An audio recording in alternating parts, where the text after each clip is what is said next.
जय हिंद दोस्तों, कैसे हैं आप लोग सभी। आई होप सभी अच्छे होंगे। आज हम लोग साइंस का सेट नंबर 96 को करेंगे। उससे पहले जो भी चैनल को सब्सक्राइब नहीं किया, चैनल को सब्सक्राइब कर लें तथा अपने दोस्तों में भी शेयर कर दें। और इसका पीडीएफ हमारे टेलीग्राम चैनल नॉलेजेबल पीडीएफ पर अपलोड कर दिया गया और टेलीग्राम चैनल का लिंक इस वीडियो के डिस्क्रिप्शन में दे दिया गया है। और जो भी पिछला वीडियो नहीं देखे, चैनल के प्लेलिस्ट में जाकर के पिछला वीडियो को देख ले, ठीक। और प्लेलिस्ट का भी लिंक इस वीडियो के डिस्क्रिप्शन में दे दिया गया। और आप लोग से एक अनुरोध है कि आप लोग वीडियो में अंत तक जरूर बने रहिएगा, ठीक। अगर आपको वीडियो अच्छा लगेगा तो आप वीडियो को ज़्यादा से ज़्यादा शेयर कर दीजिएगा, ठीक। चलिए आज के पहला प्रश्न को देखते हैं। पहला प्रश्न है कि निम्नलिखित में से कौन सा युग्म सुमेलित नहीं है, यानी कि इस सब में से कौन सा युग्म है जो कि सुमेलित नहीं है। देखिए एम क्या कह रहा है कि आपकी मौसोन की खोज की, मौसोन की खोज युकावा नहीं किया था, तो ये सही है, ठीक है, ये सही है। बी है पॉजिट्रॉन, पॉजिट्रॉन की खोज किसने किया था, तो पॉजिट्रॉन की खोज एंडरसन किया था। और देखिए हैस ने किया था, एंडरसन और हैस ने किया था, ये भी सही है। देखिए सूर्य तथा तारों की ऊर्जा का उत्पादन का सिद्धांत किसने किया था, तो ये आपको एच ए बेथ ने किया था, ये भी सही है। अब देखिए यहाँ आपको है डी नंबर में दिया हुआ पारा यूरेनियम तत्वों का संश्लेषण। देखिए पारा यूरेनियम तत्वों का संश्लेषण यहाँ पर एंड्रिगो फर्मी दिया हुआ है, ठीक नहीं, यही गलत दिया हुआ है, ठीक नहीं। तो देखिए पारा यूरेनियम तत्वों का संश्लेषण किसके द्वारा किया गया था, तो ये आपको किया गया था आपको जीटी सिबोर्ग के द्वारा, ठीक, जीटी सिबोर्ग के द्वारा किया गया, ठीक। अब देखिए इसका मतलब क्या हुआ कि यही गलत है, तो यही सुमेलित नहीं है, तो इसका उत्तर किया जाएगा ऑप्शन नंबर डी हो जाएगा, ठीक। देखिए मेसोनकन, मेसोनकन की खोज जो हुआ था, ये जो युकावा ने किया था, तो मेसोनकन की खोज तो ये कब किया था, ये आपको 1935 ईस्वी में किया था, ठीक। अब देखिए पॉजिट्रॉन, पॉजिट्रॉन जो है आपको कैसा करना है, तो पॉजिट्रॉन एक प्रकार का आपको जो पॉजिटिव करने, सॉरी पॉजिटिव करने, ठीक नहीं, पॉजिट्रॉन कैसा है तो ये पॉजिटिव करने, ठीक। देखिए इसका खोज कब किया था, पॉजिट्रॉन का खोज एंडरसन ने कब किया था, तो ये 1932 ईस्वी में किया था, ठीक ना। देखिए सूर्य तथा तारों के बीच ऊर्जा का जो उत्पादन का सिद्धांत है, इस सिद्धांत को क्या कहते हैं, तो आपको नाभिकीय संलयन कहते हैं, ठीक। तो इसका उत्तर क्या है, ऑप्शन नंबर डी हो गया, यही सुमेलित नहीं है, ठीक। चलिए अगला प्रश्न है कि निम्नलिखित युग्मों पर विचार कीजिए। देखिए विचार करते पहले युग्म को देखते हैं, युग्म क्या है तो उसके बाद विचार करेंगे। पहला है कि बेल टू का प्रयोग कृत्रिम वृद्धि में किया गया, ठीक। दो है कि ब्लॉकचेन प्रौद्योगिकी यह प्रकार का डिजिटल या क्रिप्टो करेंसी यानी क्रिप्टो मुद्रा है, ठीक। देखिए CRISPR ये कैसा है, कण भौतिकी। देखिए इस समय क्या है कि देखिए केवल दो जो है ना, आपको केवल यानी 2 नंबर जो है यही सिर्फ सही दिया हुआ है, ठीक नहीं, ये दोनों गलत दिया हुआ है, ठीक ना। तो इसका उत्तर क्या जाएगा, ऑप्शन में बी हो जाएगा केवल 2। अब देखिए बेल दो, जो कि बेल दो का जो प्रयोग होता है बेल टू, देखिए बेल टू का प्रयोग किस लिए किया जाता है, तो ये आपको जो है ना बेल टू का प्रयोग आपको बी मेसोन, इसमें क्या किया जाता है आपको बी मेसोन कणों के गुणों का अध्ययन के लिए जो है ना इसको डिजाइन किया गया था, यानी कि बी मेसोन कण का जो गुण होता है उसी को अध्ययन करने के लिए जो है ना बेल टू का प्रयोग किया गया था, ठीक ना। अब देखिए एक है आपको CRISPR-Cas09, ठीक ना। तो ये क्या है, ये आपको जो है ना एक प्रकार का ये किस लिए क्या गया था विकसित, ये आपको क्या गया था जीनोम एडिटिंग तकनीकी है, एक प्रकार का कैसा है, ये आपको कैसा है, तो ये आपको जीनोम एडिटिंग तकनीकी है, ठीक। तो इसका उत्तर हो गया केवल दूसरा ही है, ठीक। चलिए अगला प्रश्न है कि निम्नलिखित में से कौन सा सही नहीं है, ठीक। ए नंबर में दिया है कि विकास का सिद्धांत चार्ल्स डार्विन द्वारा प्रतिपादित किया गया था, ये सही है। बी है कि किसी परमाणु के नाभिक का टूटना संलयन कहलाता है। देखिए कोई परमाणु का नाभिक टूटेगा, यानी कि नाभिक टूट रहा है तो संलयन नहीं, संलयन नहीं होगा, ये क्या होगा आपको विखंडन होगा, यानी कि नाभिक विखंडन ये हो जाएगा, तो ये संलयन नहीं होगा। तो यहाँ देखिए संलयन में होता क्या है कि देखिए संलयन में क्या होता है कि आपको देखिए दो हल्का नाभिक है, ठीक, जैसे दो हल्का नाभिक ये है, ये दोनों जो है ना आपको आपस में क्या होगा मिल जाता है, मिलकर एक भारी नाभिक का निर्माण करता है, ठीक, और बहुत ज़्यादा इसमें एनर्जी भी आता है, ठीक ना, ये संलयन करते हैं। लेकिन यहाँ क्या कहा है कि दो नाभिक टूट रहा है, टूटना क्या होता है, विखंडन होता है, यही गलत है, ठीक ना। अब देखिए अगला सी में दिया है कि ड्राई आइस ठोस कार्बन डाइऑक्साइड के आंतरिक कुछ मतलब अतिरिक्त कुछ नहीं है, यानी कि ड्राई आइस को जो है ना ठोस कार्बन डाइऑक्साइड कहते हैं, चलिए ये भी सही है। देखिए टेलीफोन का खोज किसने किया था, तो ग्राहम बेल ने किया था, ये भी सही है, ठीक। तो यहाँ से क्या पूछा कौन सही नहीं, तो कौन सही नहीं, तो ऑप्शन नंबर बी सही नहीं है, ठीक। चलिए अगला प्रश्न है कि निम्नलिखित कथनों पर विचार कीजिए। देखिए कथन को हम देखते हैं। कथन को कह रहा है कि अर्नेस्ट रदरफोर्ड ने रॉयल सोसाइटी के समक्ष कहा था कि मनुष्यों को नाभिक शक्ति कभी नहीं उपलब्ध होगी, ठीक। अर्नेस्ट रदरफोर्ड जो थे ये क्या कहे थे आपको रॉयल सोसाइटी के सामने कहे थे कि जन मनुष्य को जो है नाभिकीय शक्ति कभी नहीं उपलब्ध होता है, ठीक है, ये तो सही है। अब देखिए कारण इसका दिया है, कारण में कहा दिया है, इसमें कहा है कि उन्हें यह विश्वास था कि आइंस्टीन का नियम फेल हो जाएगा और मात्रा ऊर्जा में परिवर्तन नहीं होगा, ठीक ना। हाँ इसी को सोच करके उन्होंने ये बात कहा था रॉयल सोसाइटी में, ठीक नहीं। इसका मतलब क्या हुआ कि क्वा सही है और क्वा का जो है ना व्याख्या भी कर रहा है का, ठीक है। तो ये किस ऑप्शन देखिए, ऑप्शन नंबर ए में दिया हुआ है कि दोनों क्वा एवं का सत्य है और का सही स्पष्टीकरण भी कर रहा है। ठीक, इसका उत्तर क्या हो गया? ऑप्शन नंबर ए हो गया। ठीक, चलिए अगला प्रश्न है कि निम्न कणों में से कौन सा एक जिसका आविष्कार करने का दावा किया जा रहा है, ठीक ना, एक कण है, ठीक ना, जिसका आविष्कार करने का दावा किया, जब वो आविष्कार हो जाएगा तो वो क्या हो जाएगा कि अल्बर्ट आइंस्टीन के सापेक्षता का सिद्धांत जो है उसको जो है ना ये गलत साबित कर सकता है। ठीक ना, तो ये क्या चीज़ है? तो ये आपको है माइक्रोवेव फोटोन है। ठीक ना, देखिए माइक्रोवेव फोटोन का कैसे हुआ था? देखिए इसको देखिए कैम्ब्रिज विश्वविद्यालय का एक भौतिकविद था, भौतिकविद ये कौन था? एक था आपको गुंटूर और दूसरा था आपको अल्फोंस स्टाहलोफन किया था। ठीक है, ये दोनों ने क्या किया था? आइंस्टीन के सापेक्षता सिद्धांत को गलत साबित करने के लिए दावा किया। इन्होंने क्या किया? आपको माइक्रोवेव फोटोन को प्रकाश के वेग से अधिक वेग से संशोधित करने का दावा किया है। ठीक है, तो इसका उत्तर क्या जाएगा? ऑप्शन नंबर ए हो जाएगा, माइक्रोवेव फोटोन। ठीक, चलिए अगला प्रश्न है कि साइक्लोट्रॉन किसको त्वरित करने के लिए प्रयुक्त किया? देखिए साइक्लोट्रॉन जो है ये किस चीज़ को त्वरित कर सकता है? देखिए इसके लिए इसमें जो आपको प्रोटॉन हो गया, अल्फा कण हो गया तथा आपको ये ड्यूट्रॉन को भी ये सभी को क्या करता है? उच्च वेग प्रदर्शित करता है। उच्च वेग प्रदर्शित कर तो क्या इसको त्वरित कर दिया। ठीक ना, तो त्वरित किया तभी तो उच्च वेग हुआ। ठीक ना, तो इसमें इस सब को त्वरित कर सकता है। देखिए इस ऑप्शन में दिया है, देखिए ऑप्शन नंबर बी में आपको प्रोटॉन दिया है, इसका उत्तर क्या जाएगा? ऑप्शन नंबर बी हो जाएगा आपको प्रोटॉन। ठीक, चलिए अगला प्रश्न है कि पेयजल में गामा उत्सर्जक समस्थानिक है या नहीं, इसकी पुष्टि निम्नलिखित में से किससे की जा सकती है? कि कोई पानी जल है इसमें आपको गामा उत्सर्जक है या नहीं है, इसको हम कैसे पुष्टि करेंगे? इसको हम कैसे गणना करेंगे? इसको गणना करने के लिए आपको फॉस्फोरक गणक का प्रयोग किया जाए। ठीक है, इसका उत्तर क्या जाएगा? ऑप्शन नंबर सी हो जाएगा। ठीक, चलिए अगला प्रश्न है कि निम्न विकिरण प्रकारों में से किसकी सार्वत्रिक ऊर्जा होती है? यानी कि इस सब में से विकिरण कौन है जिसका कि सार्वत्रिक ऊर्जा होती है? ठीक, देखिए इस सब में से विकिरण का देखिए कोई भी किसी प्रकार का विकिरण है उसमें देखिए ऊर्जा का क्रम कैसा होता है? देखिए सबसे अधिक ऊर्जा किस में होता है? तो सबसे अधिक ऊर्जा होता है आपको एक्सरे में। ठीक, उससे कम होता है आपको अल्ट्रा वायलेट रे में। ठीक, अल्ट्रा वायलेट रे में, उससे कम होता है आपको दृश्य में और उससे कम होता है आपको इंफ्रारेड में। यानी कि सबसे कम क्या हो गया? आपको इंफ्रारेड हो गया। ठीक, तो यहाँ हमसे क्या पूछा है कि किस में सर्वाधिक ऊर्जा होगी? तो सर्वाधिक ऊर्जा किस में? तो एक्सरे में है। तो किस ऑप्शन दिया? तो ऑप्शन नंबर बी में दिया एक्सरे। ठीक, अगर पूछता सबसे कम किस में होगा तो इंफ्रारेड में हो जाता। ठीक, चलिए अगला प्रश्न है कि निम्नलिखित में विद्युत चुंबकीय विकिरणों में से किसकी ऊर्जा अधिकतम होगी? यहाँ देखिए सीधा विकिरण नहीं पूछा है, यहाँ विद्युत चुंबकीय पूछा है। ठीक ना, देखिए विद्युत चुंबकीय विकिरण जो होता है उसमें देखिए ऊर्जा का क्या होता है? आपको क्रम होता है। देखिए ऊर्जा की वृद्धि क्रम देखिए सबसे ज़्यादा ऊर्जा किस में होता है? तो आप गामा किरण होता है। ठीक, उससे कम होता है आपको एक्सरे में। ठीक, और उससे कम होता है आपको पराबैंगनी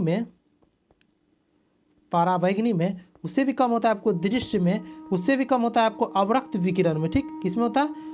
अवरक्त विकिरण में, और उससे भी कम होता है आपको माइक्रोवेव में। ठीक, माइक्रोवेव में, और सबसे कम होता है आपको रेडियो तरंग में। ठीक, यानी कि रेडियो तरंग में इसका जो होता है आपको सबसे कम होता है ऊर्जा का। ठीक ना, ऊर्जा का देखिए यहाँ हमसे क्या पूछा है कि ऊर्जा अधिकतम किस में होगा? तो ऊर्जा अधिकतम गामा में होता है। देखिए किसी ऑप्शन में गामा नहीं दिया हुआ, यानी कि दूसरा को हम मारेंगे। दूसरा क्या है? तो एक्सरे है, इसका उत्तर क्या होगा? ऑप्शन नंबर डी हो जाएगा एक्सरे। ठीक, चलिए अगला प्रश्न है कि सूर्य पर ऊर्जा का निर्माण होता है किस विधि से? देखिए सूर्य में जो ऊर्जा का निर्माण होता है वहाँ पर क्या होता है? आपको नाभिकीय संलयन होता है, इसी कारण वहाँ पर ऊर्जा का निर्माण होता है। इसका उत्तर क्या जाएगा? ऑप्शन नंबर बी हो जाएगा, नाभिकीय संलयन। ठीक, देखिए अगला प्रश्न है कि आयोडीनीकृत लवण में रहता है, आयोडीन लवण में क्या क्या रहता है? देखिए आयोडीन लवण में देखिए इस ऑप्शन के साथ देखिए पोटेशियम आयोडाइड हो जाएंगे, पोटेशियम आयोडाइड यानी कि KI ये रहता है। ठीक ना, देखिए इसकी संरचना जो है ना, संरचना जो है इसका संरचना और इसका भौतिक गुण कैसा रहता है? ये आपको खाद लवण यानी कि टेबल साल्ट के जैसा रहता है। ठीक, यानी कि टेबल साल्ट के जैसा रहता है, तो इसी कारण से इसको जो है आयोडीनीकृत किया जा सकता है। ठीक ना, देखिए आयोडीनीकृत करने के लिए कुछ अन्य जो है आपको अन्य लवण का भी प्रयोग किया जाता है। ठीक है, देखिए तो अन्य लवण कौन कौन सा है?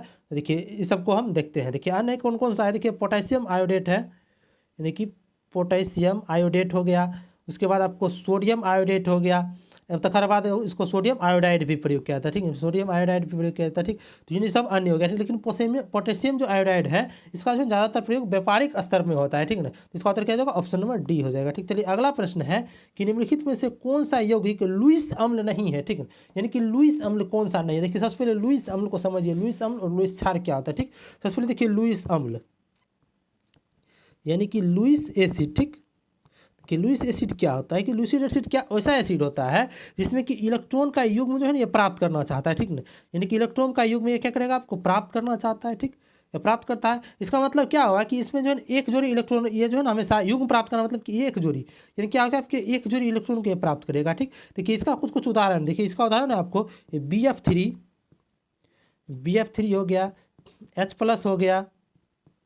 उसके बाद देखिए आपको AlCl3 हो गया। उसके बाद देखिए FeCl2 हो गया। ये सब क्या हो गया? प्रकार देखिए आपका लुईस बेस भी होता है, ठीक है। तो लुईस बेस जो होता है, तो लुईस बेस में क्या कहता है कि लुईस बेस क्या कहता है कि ये जो है आपको इलेक्ट्रॉन युग्म को शेयर करता है, ठीक ना। ये क्या करता है, कोई दो इलेक्ट्रॉन युग्म है, इसको क्या करेगा, ये शेयर करेगा, ठीक नहीं। क्या हुआ कि इसके पास में हमेशा इलेक्ट्रॉन की दो जोड़ी होना ही चाहिए, ठीक नहीं। इलेक्ट्रॉन का जोड़ी होगा तभी तो ये शेयर करेगा, ठीक। देखिए इसका उदाहरण क्या क्या है, तो इसका देखिए NH3 है और OH है, ये सब क्या है, इसका लुईस बेस का उदाहरण, ठीक है। यहाँ देखिए हमसे क्या पूछा है कि इसमें से कौन सा यौगिक लुईस अम्ल नहीं है, ठीक। इनकी लुईस अम्ल कौन है, देखिए AlCl3 ये भी लुईस अम्ल है, BF3 ये भी है, और FeCl3 ये भी लुईस अम्ल, लेकिन जो है आपको NH3 जो है ये लुईस क्षार है, ठीक है। इसका उत्तर क्या हो जाएगा, ऑप्शन नंबर सी हो जाएगा NH3, ठीक।